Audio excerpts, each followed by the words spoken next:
This is Martabin Baloch from Pakistan, and you're watching my YouTube channel Insani Ittihad, which aims to evoke a little bit of humanity in all of us through awareness and understanding. So I wanted to talk about, there is someone who actually discussed with me in regards to Joe Biden's statements and the Middle East, issues and all this, I too, you too thing. And they were like, you shouldn't take these political leaders so seriously. And this person, he has a political knowledge, at least on the South Asian side. But anyway, but world, and world at large as well. So the person said that, do not take these political leaders and their political statements so seriously and literally. And, they just say that, and then, nothing actually works out. It's a chutzpah. They just say it's a political thing that they say, or their political stance, and after their, term, things change. And he argued, you see, Trump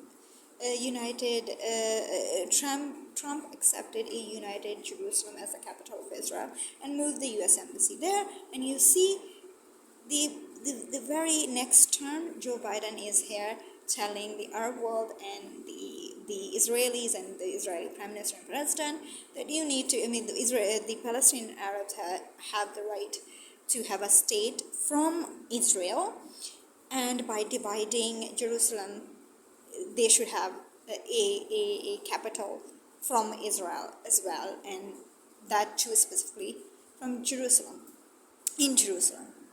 by slicing it into two halves. So I was just thinking that, and he's that person, okay, let's just not, I'm not going to, because it is not good to actually backbite, although I did argue with that person while having that conversation. But what I would like to highlight the point here is, it's often that we say, political leaders they're just making these statements. Don't take them seriously, really. This is the same kind of narrative which was promoted in World War II. It's just one party. It's a Nazi party. They're radicals and they're stupid. Don't take them so seriously. They won. They continued with their policies. Yes, the world suffered this.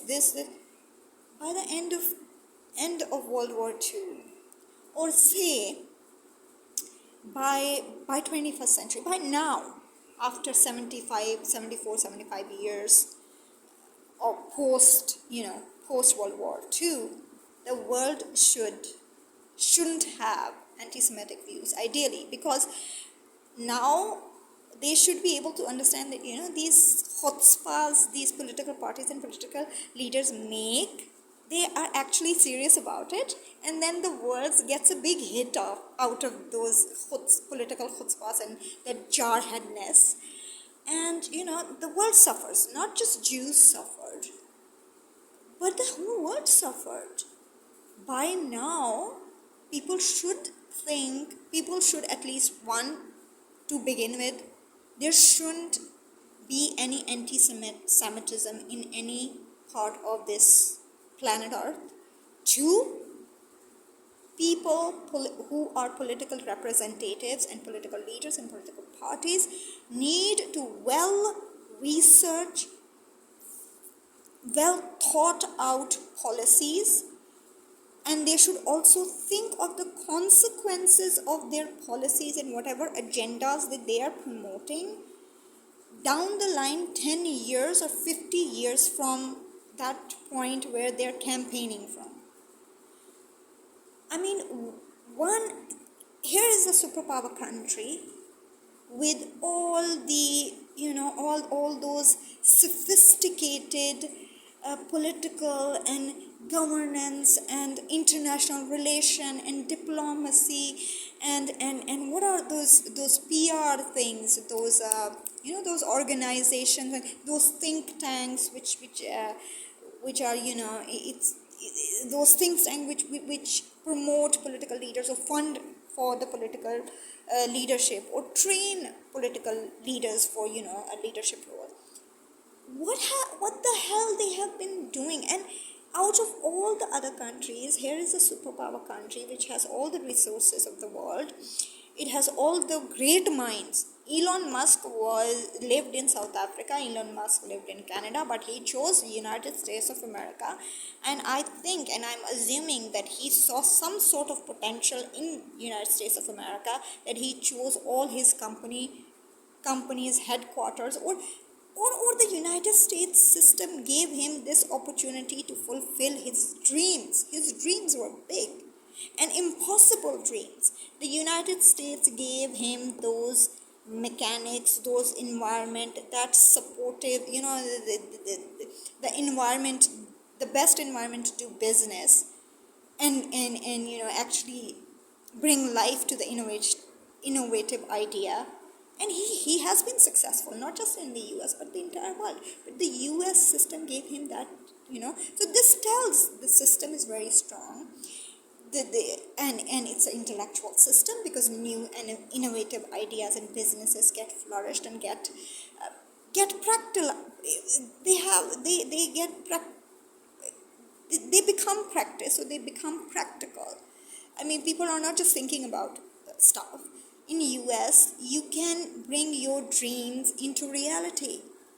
Elon Musk is a great example, and the concept of the great American dream is a concept based on this reality, that this is a country which gives life to your dreams, and the dreams which are, to change the world, to better the world, to whatever. In that country where all the political setups and political support is available, democracy is their foremost agenda. One president gets up, and as if he thinks or wishes to, because he has married his daughter to a Jew, or I don't know what was the personal reason behind uniting Jerusalem and making it a capital of Israel. And he did that, and he moved the embassy there. I am assuming as a third world country citizen of the most dangerous and most neglected and most, we are terrorists and we are evil and we are, I don't know what we are now. Now I think as a Pakistani, if I tell somebody in the West that I was once a Pakistani, they say, oh really? It's a great country. I would actually have a heart attack, or are you from here, or you just arrived from Mars or Venus, or hello, which world have you been?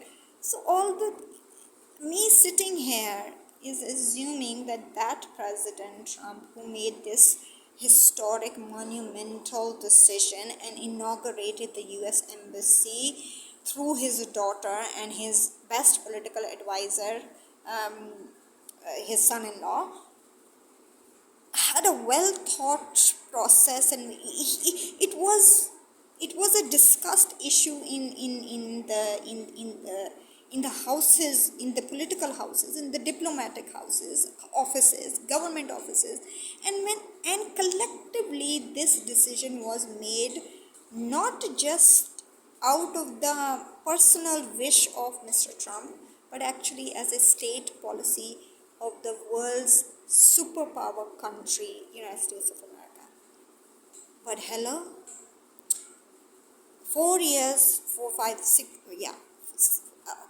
6 years later, or 7 years later, calculation, I'm really bad at that. Okay, 7 years later, this old man, again, same designation, he's a president of the United States of America. He comes to the Capitol, which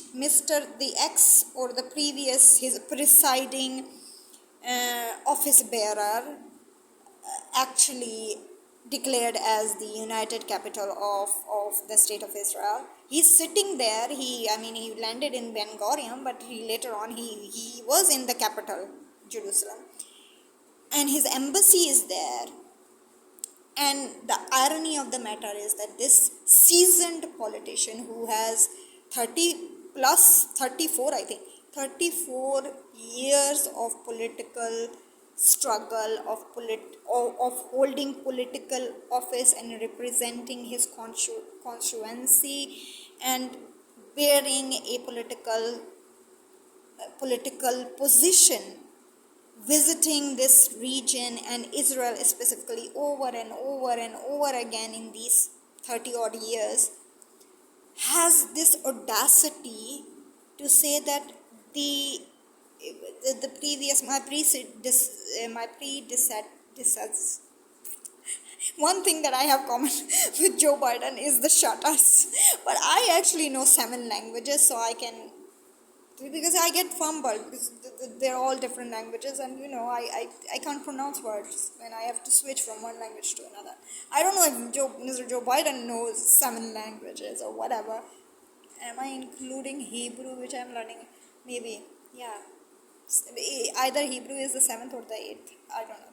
Okay, so his predecessor just made this important and significant decision on behalf of the entire country that Jerusalem is the capital of Israel, and we recognize it and we moved our embassy.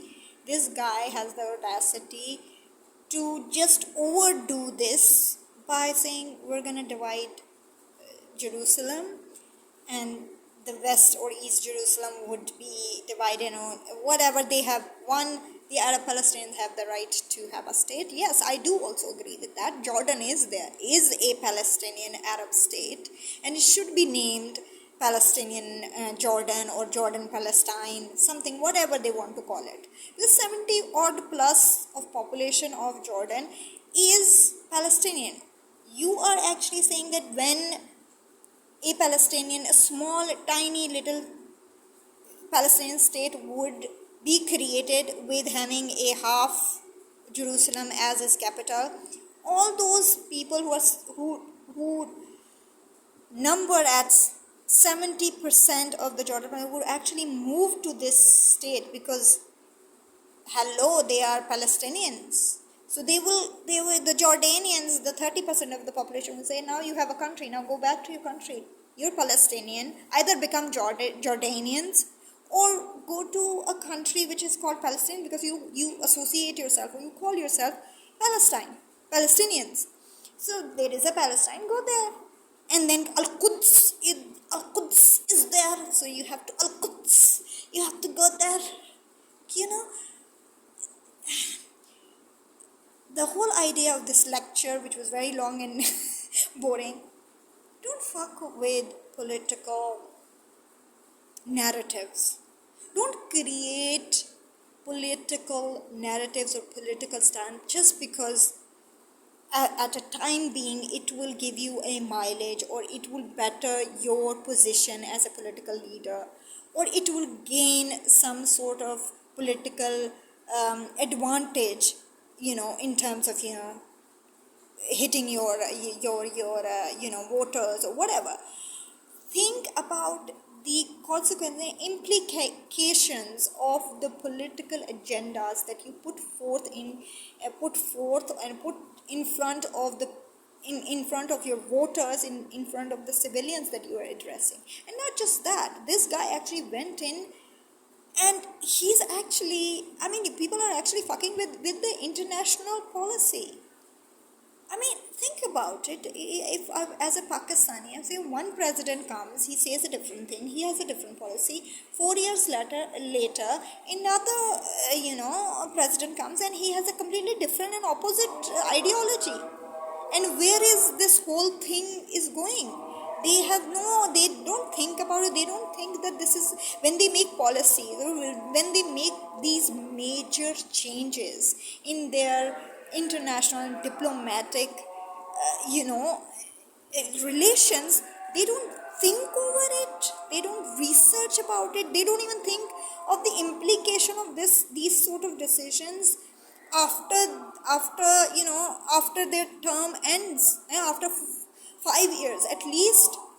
Okay, this decision lasted 5 years, or maybe, I don't know, Biden as coming to his, or as taking oath as a president, he started saying that, there has to be a Palestinian state if, made out of Israel, and capital and Jerusalem should be the capital of two countries, one Al-Quds of Palestine and Jerusalem, or I don't know, they want to name their capital the same name, whatever the hell.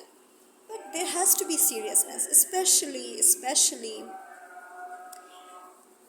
when it comes to international relations and policies which not only affect you domestically but internationally. You don't form your diplomatic or international relations for 4 years. They are decade or 50 years or 100 years partnership, and then you don't deviate from that. It don't fuck with your policies, political policies, and don't just get away with it. Oh, these are political leaders, they just say things. No, they can't just say things. It's not a, and Ukraine and Russian war is a classical example.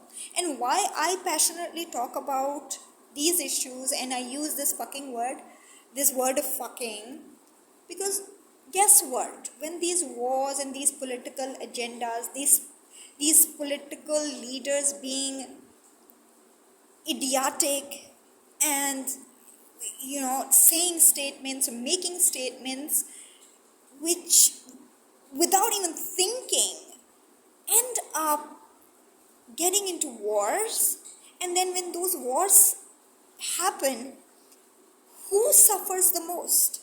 Women and children.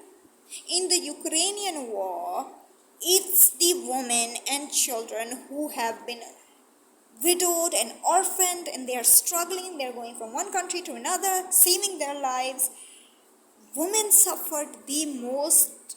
I mean, it's like saying this suffered with. Of course, men also suffered. But then, men are in their chutzpah that, they just fuck with the political ideologies, with the political thing. They cause this whole fucked up situation. But women who have nothing to do with it, who have nothing to do with it, and they are not even allowed to participate and have, just like Joe Biden didn't even bring his wife, the first lady. He should have. He didn't even bring the vice president, who was a woman. I don't know if he didn't brought her because she was a woman, or he didn't brought her because she was an Indian woman, or I don't know. What was he thinking? Or was she busy feeding her husband Indian curries? Or because her husband is Jewish? I don't know. But the participation and the say of the stakeholders who suffer the most in these stupid political ideologies and political statements and this political nonsense that goes around, and then people conveniently say, oh, they're just political leaders, they just say things. India is being fucked. Indian Muslims are being fucked up. Indian Muslims are being fucked up. Indian Sikhs are being fucked up because one of the political parties made statements without thinking twice. I'm pretty sure the Indian political party ruling India has no idea that when they made those statements, what was the thought process behind it?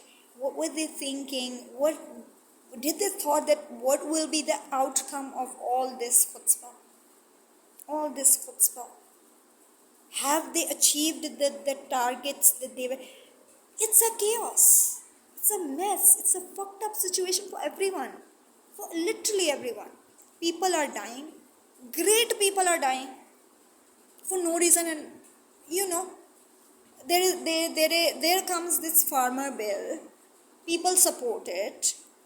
People for whom there is this bill stand up for their rights and say, you can't fuck with us in terms of our professional abilities, and we do farming, we know what are the issues. How can you make a bill and just impose on us without even taking us into the confidence, without even knowing what farming is for people in Punjab, for farmers in Punjab? They stood up, they are the terrorists. Tons of people supported it. In the end, people died. 700 people died. Innocent people, farmers, young, old, whatever. Women, everyone suffered. In the end, the bill was taken back. Sidhu Moosewala died. What was achieved? The Prime Minister Narendra Modi was almost dead visiting Punjab after taking the bill, farmers' bill, after taking back the farmers' bill. And Sidhu Moosewala greatly said, why did the bill came in the first place? What were you thinking? What were you thinking? That you would impose this policy and people would say, oh, just because we are into drugs and we are half high, whatever the fuck you will do, we won't even notice. It's the same thing when a high woman or drug abused woman is raped or ganged raped, and then when she gets her senses back, she goes on and says, I've been raped. And that comes back and haunts you.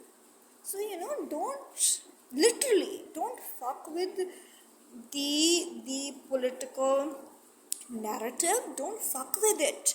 Palestinians do it very rigorously. They fuck with their narrative so bad that I was not aware of the Palestinian conflict in detail before 2016. I was not aware of the so-called discrimination and the whatever the grave evil things happening, the apartheid happening to the great old Arab Palestinians. Once I came to know through the ironic thing is, when the Palestinian Arabs explained to me what their narrative is and what they want to achieve from this cause of Palestine, I think I had more support, more empathy, and more like I felt that okay, Arab Palestinians are also human, and Israelis and Palestinians should live together. Now I can't stand them after knowing their narrative. This amount of fucking with your political or religious, whatever that narrative they call, whatever they call it apartheid. They don't even know what apartheid is or what was the apartheid in South Africa. How can you make an analogy out of that? But anyway, they fucked with it big time. At least for me, the more I know about the Palestinian narrative, more I disagree with it and more I support the other side, the Israeli narrative. So these fucked up narratives, these politically fucked up narratives actually destroy countries, destroy societies and nations, and it unfortunately doesn't limit on one geographical place. It goes on. World War I, World War II is a classical example. Ukraine and Russian war is a classical example. They are fighting. We have a food crisis. They are fighting. We don't have oil. They are fighting and we don't have food. When will the political leadership have the ability to start using their mind? I think elect people who have a brain in their head to that brain actually works. Check if they have a brain. 2, check if that works. Yeah. And 3, check if they are on drugs or any kind of abusive substance that they can make statements which can fuck the entire world and their country foremostly. But yeah, so this is what I wanted to hear. Long video. Really sorry. Do listen to it. And yeah, thank you very much.